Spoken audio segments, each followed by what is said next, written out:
ಅಂತಾರಾಷ್ಟ್ರೀಯ ಸಾಧನೆಯತ್ತ ಕೌಶಿಕ್ ಕುಮಾರ್ 2024ರ ಆಗಸ್ಟ್ 24-25ರಂದು ಶಿವಮೊಗ್ಗ ಜಿಲ್ಲೆಯ ಪಿಇಎಸ್ ಕಾಲೇಜಿನಲ್ಲಿ ನಡೆದ 5ನೇ ಅಂತಾರಾಷ್ಟ್ರೀಯ ಕರಾಟೆ ಚಾಂಪಿಯನ್ಶಿಪ್ ಸ್ಪರ್ಧೆಯಲ್ಲಿ 2ನೇ ಸ್ಥಾನ ಪಡೆದು ಬೆಳ್ಳಿಯ ಪದಕ ವಿಜೇತರಾದ 11ರ ಬಾಲಕ ಕೌಶಿಕ್ ಕುಮಾರ್ ತನ್ನ ಸಾಧನೆಯಲ್ಲಿ ರಾಜ್ಯದಿಂದ ಅಂತಾರಾಷ್ಟ್ರೀಯ ಮಟ್ಟಕ್ಕೆ ಆಯ್ಕೆಯಾಗುವುದರೊಂದಿಗೆ ಹಿಂತಿರುಗಿ ನೋಡಿಯೇ ಇಲ್ಲ.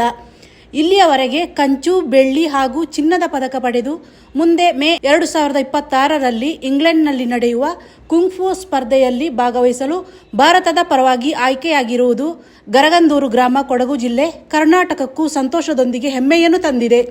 ಇಂಗ್ಲೆಂಡ್ನಲ್ಲಿ ನಡೆಯುವ ಕುಂಗ್ಫು ಸ್ಪರ್ಧೆಯಲ್ಲಿಯೂ ಪ್ರಥಮ ಸ್ಥಾನ ಪಡೆದು ಚಿನ್ನದ ಪದಕ ಗಳಿಸಿ ರಾಷ್ಟ್ರಕ್ಕೆ ಗೌರವ ತರಲಿ ಎಂಬುದೇ ನಮ್ಮೆಲ್ಲರ ಅಭಿಮಾನಿಗಳ ಶುಭ ಹಾರೈಕೆ.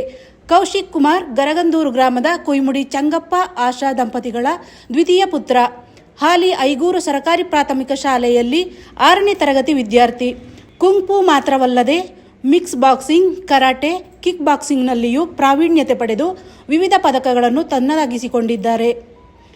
ಈತನ ಪ್ರತಿಭೆಯನ್ನು ಹೊರತಂದಿರುವ ರಾಷ್ಟ್ರೀಯ ತರಬೇತುದಾರ ಮತ್ತು ಮಿಕ್ಸ್ ಬಾಕ್ಸಿಂಗ್ ಅಸೋಸಿಯೇಷನ್ ಕರ್ನಾಟಕ ರಾಜ್ಯ ಪ್ರಧಾನ ಕಾರ್ಯದರ್ಶಿಯಾದ ಮಾದಾಪುರ ಜಂಬೂರು ಗ್ರಾಮದಲ್ಲಿರುವ ಫೀಲ್ಡ್ ಮಾರ್ಷಲ್ ನಗರದ ಸುದರ್ಶನರವರನ್ನು ಬಾಲಕನೊಂದಿಗೆ ಪೋಷಕರು ಸ್ಮರಿಸಿಕೊಳ್ಳುತ್ತಾರೆ.